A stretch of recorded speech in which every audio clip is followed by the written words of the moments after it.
גם אתם מאותם האנשים שפוחדים כל פעם להשאיר את האופניים לבד, כי יכולים לגנוב לכם את הסוללה, או שנסחבים עם הסוללה במקומות שונים, אז הבילוק נועד בשבילכם. אוקיי, אז מה זה בעצם הבילוק? הבילוק זה כיסוי מיוחד לסוללה שנועד לדגם האופניים הנפוץ בארץ, שזה אופניים שלדת קורה אמצעית. אוקיי? ומה שהוא עושה, הוא מונע את שליפת הסוללה בעצם כשהוא מורכב על האופניים.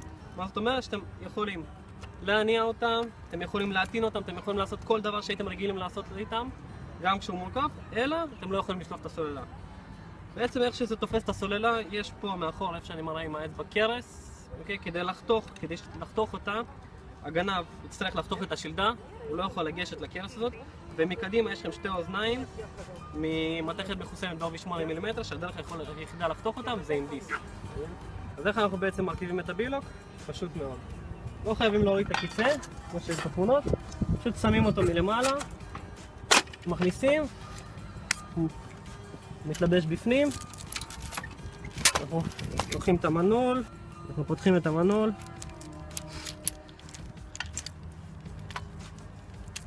פתחנו אותו, מעבירים את השרשרת דרך האוזניים,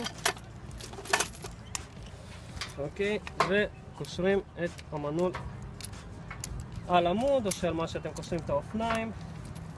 עכשיו תתקרבו, אני רוצה שתשימו לב מאיפה זה מתחבר.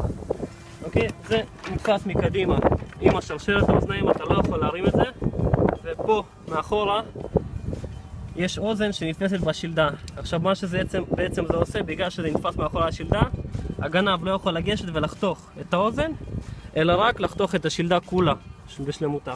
וככה אף אחד לא יכול להוציא לכם את הסוללה, ואתם יכולים להשאיר את האופניים, חונים, איפה שאתם רוצים, להיות בטוחים שאף אחד לא יגנוב לכם שום דבר. דבר אחרון, אני רוצה להדגיש לכם חברים שהדגם הזה, זה דגם שבניתי במו ידיי, זה לא דגם שנבנה במפעל.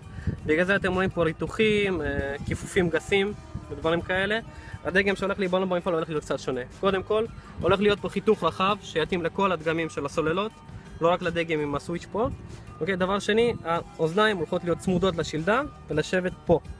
בפנים, הן לא הולכות להיות בולטות בחוץ. וזהו, זה בעיקרון הכל.